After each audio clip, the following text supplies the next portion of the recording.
Эдгээр үгийг одоо хэлчихсэн гэдгийг чи санах ёстой. Хожим чи илүү их гайзуулан, илүү их зовлон зүдүр тулнаа. Төгс болгох нь энгийн амархан зүйл биш. Яаж явах шиг эсвэл бүр түүнийхээс ч илүү их итгэлийг чи эзэмших ёстой. Ирээдүйн шалгалт явын шалгалтаас ч илүү их байх бөгөөд урт хугацааны гисгэл тулах ёстой гэдгийг чи мэдэх хэрэгтэй.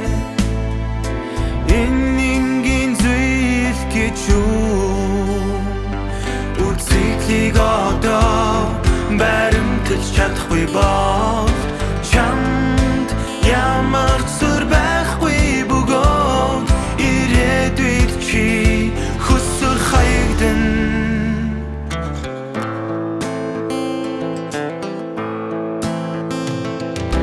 Энэ замын сүүлчийн хэсгээр хэрхэн зөв алхах вэ гэдгийг сайтар дэнсэл. Энэ бол ирээдүйд алхах ёстой, бүх хүний алхах ёстой зам юм. Энэ мэдлэгийг анхааралгүй өнгөрөх ёсгүй. Чамд Бурхны хэлдэг зүйл бүгд тэмээ байдаг гэж бод.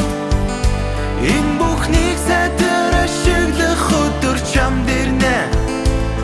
Бурхан үгээ хийдэмий айлсан байж болохгүй. Энэ бол өөрийгөө зэвсэглэх ирээдүйн замыг засах үе билээ.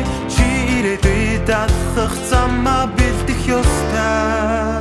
Чи ирээдүйд хэрхэн бат зогсож чадах талаараа санаа зовж сэтгэл түгшин ирээдүйн замдаа сайн бэлдэх ёстой.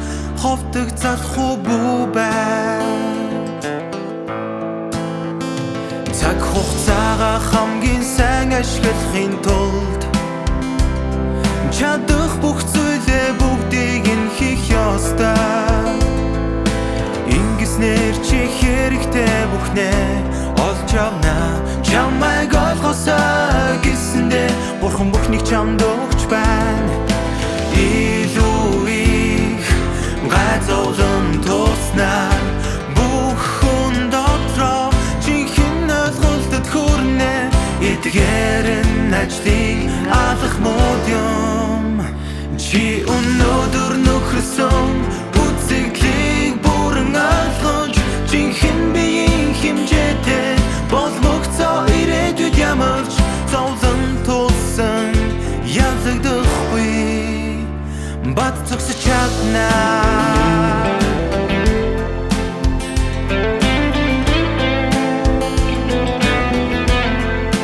Бурхан ажлын энэхүү сүүлчийн алхмыг гүйцээж эцсийн үгийг альдаж дуусгах үед ирээдүйд хүмүүс өөрийн замаа